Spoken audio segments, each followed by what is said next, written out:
Breaking news చూస్తున్నాం. హైదరాబాద్లోని Sanjay theatre తొక్కిసలాట కేసు విచారణ నేడు నాంపల్లి కోర్టులో జరగనుంది.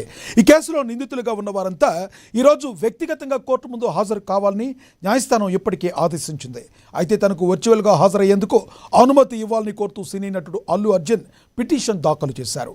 కాగా అల్లు అర్జున్కు వర్చువల్ అనుమతులు ఇవ్వవద్దని పబ్లిక్ ప్రాసిక్యూటర్ అభ్యంతరం వ్యక్తం చేశారు. దీంతో ఈ వ్యవహారంపై నాంపల్లి కోర్టు నేడు ఎలాంటి నిర్ణయం ప్రకటిస్తుందనేది ఎంతో ఆసక్తికరంగా మారింది.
హైదరాబాద్లోని సంజయ్ థియేటర్ తొక్కిసలాట కేసు విచారణ నేడు నాంపల్లి కోర్టులో జరగనుంది.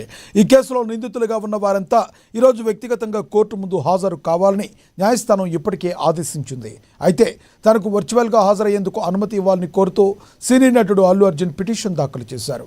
కాగా అల్లు అర్జున్కు వర్చువల్గా అనుమతులు ఇవ్వవద్దని పబ్లిక్ ప్రాసిక్యూటర్ అభ్యంతరం వ్యక్తం చేశారు. దీంతో ఈ వ్యవహారంపై నాంపల్లి కోర్టు నేడు ఎలాంటి నిర్ణయం ప్రకటిస్తుందనేది ఎంతో ఆసక్తికరంగా మారింది.